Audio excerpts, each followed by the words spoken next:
ঐতিহাসিক কৃষক আন্দোলনের বর্ষপূর্তিতে বামপন্থীদের মিছিল হয় বিশালগড়েও। মঙ্গলবার কেন্দ্রীয় ট্রেড ইউনিয়ন ও সংযুক্ত কিষাণ মোর্চার মহকুমা কমিটির ডাকে মিছিল সংঘটিত হয়।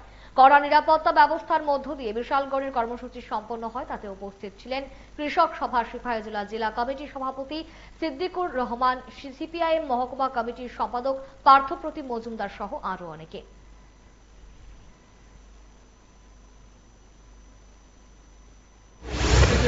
বিভিন্ন সরকারি বেসরকারি এই যে দপ্তরগুলো আছে, এই দপ্তরগুলোতে যাতে চুক্তিবদ্ধ শ্রমিক না, এগুলো যেন রেগুলার চাকরির ব্যবস্থা করা হয়। আজকে গোটা দেশের মধ্যে বেকার সমস্যাটা এমন জায়গায় গেছে যে মানুষ আজকে দিশেহারা। দ্রব্যমূল্য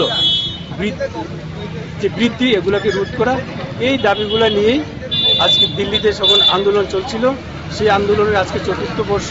কেন্দ্রীয় সরকার প্রতিশ্রুতি দিয়েছিল যে ৩টা কালা কানুন সেখানে প্রত্যাহার করবে এবং কৃষকদের উৎপাদিত ফসলের ন্যূনতম সহায়ক মূল্য, যেটা স্বামীনাথন কমিশনের সুপারিশ করেছিল, সেই সুপারিশ অনুসারে দেবে এবং পার্লামেন্টের যে আইন পাস হয়েছিল রেগার মাধ্যমে ১০০ দিনের কাজ এটা চালু রাখবে। গ্রামীণ অঞ্চলে যারা জব কার্ড হোল্ডার তাদের এখানে এগুলো তারা করছে না। চুক্তিবদ্ধ যে শ্রমিক এগুলা বন্ধ করে রেগুলার কর্মচারী নিয়োগ করবে এবং শ্রমকোডগুলো বাতিল করবে। এই দাবি আজকে ৪ বছর পর্যন্ত, প্রায় ৩ বছর পর্যন্ত এগুলো সেখানে কেন্দ্রীয় সরকার প্রতিশ্রুতি অনুসারে কার্যকর করছে না।